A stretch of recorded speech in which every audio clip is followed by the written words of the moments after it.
Hey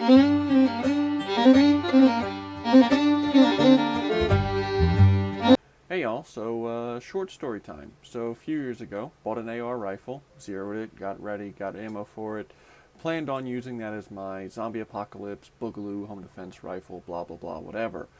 Never really just got that fond of it. It's a good rifle, but it just ain't my style. Now, I went and bought one of these, Henry Model X in 44 Magnum, and I really do like it, and I decided to make this my zombie boogaloo end of the world apocalypse home defense rifle. And to do that, I've got a whole list of stuff that I'm going to do to it and change about it. And I look forward to, I encourage anybody to put down below if they have any ideas of what I should do. I'm going to go over everything. I have a list of stuff I'm definitely going to do, and then I have like a wish list. And I'm going to talk about both and discuss what I'm going to do. So this is the Henry Model X 44 mag. It's like their new tactical version of a lever action, and it's actually a really nice gun. It's a fun gun to shoot, and as it sits, it's kind of already sort of tactical, but I want to make it more tactical while keeping it practical. And when I say practical, I mean I'm not going to put a bunch of junk on it. It's not going to have lasers. It's not going to have a bipod. It's not, it's not going to have all this extra junk. It's just going to be a nice, clean, self-defense, zombie apocalypse, whatever gun. Still fingers crossed for that zombie apocalypse. Okay, so we have the need list: light, sling, optic, spare ammo. Light, I'm pretty much sold on the Streamlight T. I believe it's called the HLX. It's 1,000 lumen rifle light. I'm pretty much sold on that. I've got that on the way. Long story short, I tried to order from Optics Planet, and they lied about their availability, and they just told me that it won't be here for at least a month, so I found one on eBay. Okay, that's pretty simple, straightforward. Good light, not a bad idea on a rifle. Just about any rifle that's going to be used for home defense, zombie apocalypse, boogaloo, end of the world, whatever.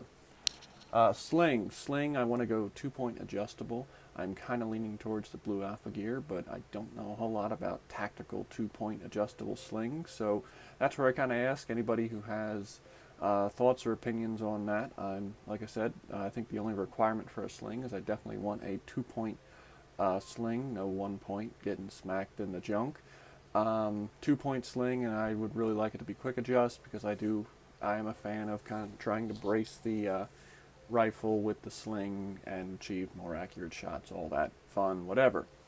Okay, optic. Optic is another thing. I've got a, the Holosun 510C on the way.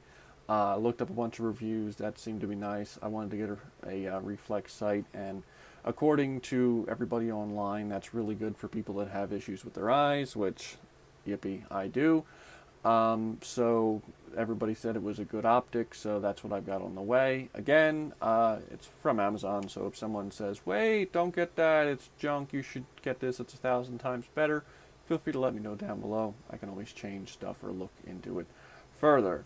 But an optic, a red dot, especially again with bad eyes, these sights on this gun are good, but a red dot is better. The final thing that I definitely want to have on this gun is spare ammo. This is 7+1, and that's plenty good, but I like to have spare ammo on a gun like this. Over the years, we've all seen the cuff on the buttstock.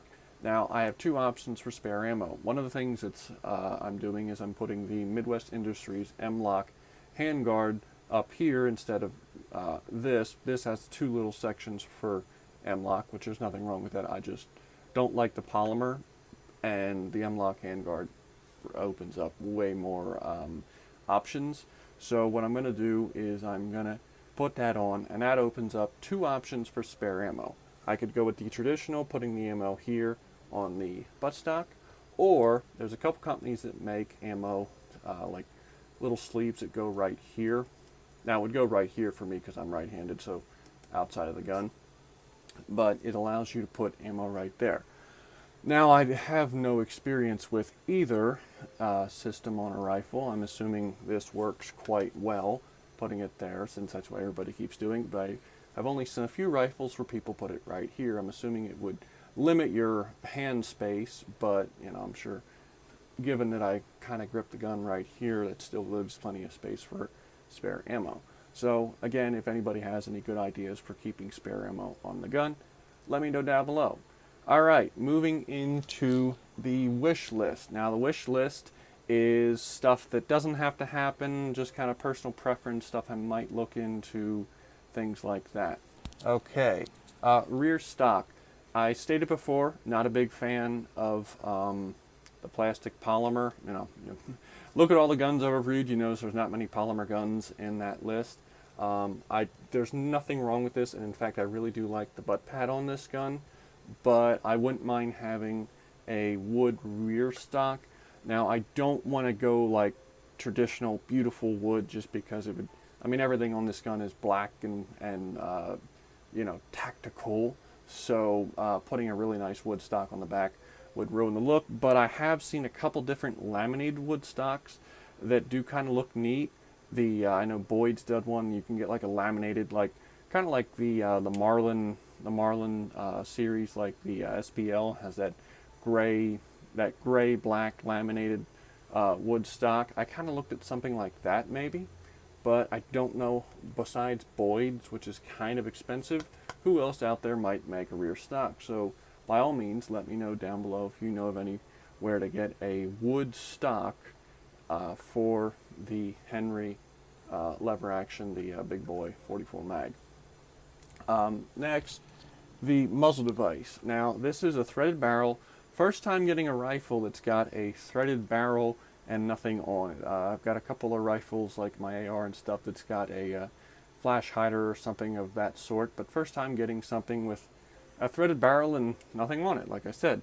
Down the road, someday I would like to put a suppressor on it, but that's long term. Like, I mean, obviously a suppressor, by the time I get done with the paperwork, I'll probably spend as much on the suppressor as I would the rifle. So kind of leaning towards maybe some kind of comp or flash hider, just something. To be honest, the recoil on this isn't that bad, but you can always do better, and it would kind of look cool, because that's the most important thing when you're building a zombie apocalypse, end of the world, boogaloo home defense rifle, is that your muzzle device looks cool. So I don't really have any idea about that kind of stuff.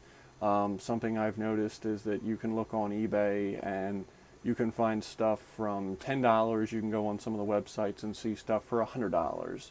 So I don't really know much about it. I know obviously for something in 44, my options are probably going to be pretty limited. I'm going to have to look at muzzle devices for 45. But yeah, so if anybody knows of anything good to stick on the end of this barrel to help with the recoil and the flash, feel free to let me know.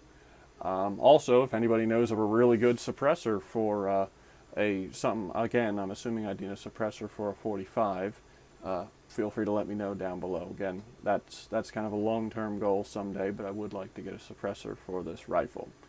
Final thing on the wish list is QD mounts. Now, again, with getting an adjustable 2-point sling, I'd like to have it QD mounted. Now, the rifle comes, there's a mount point here and here, and it's the old style traditional mount points, and I'm not a real big fan of them because while that's be good for slinging the rifle over your back, if you're bracing the rifle, for me, I don't like it as much because it's kind of want to pull the rifle sideways.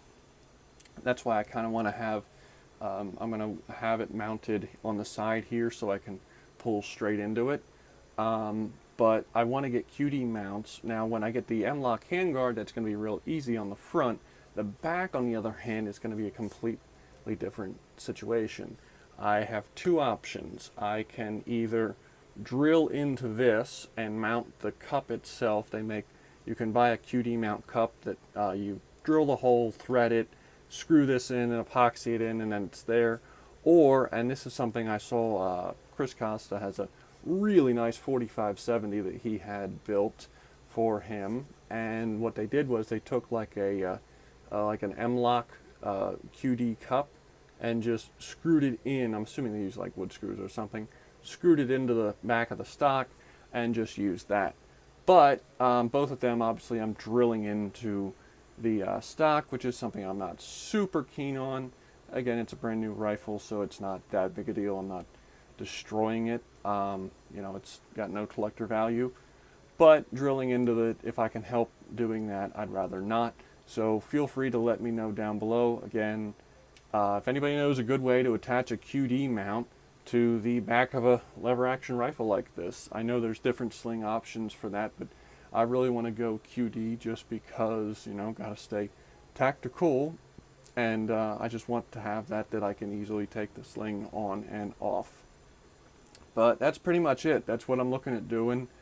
I'm excited to do this build. I kind of picked the worst time ever to build a rifle like this, but it's something fun to do since, apparently the world's coming to an end every time we turn on the TV.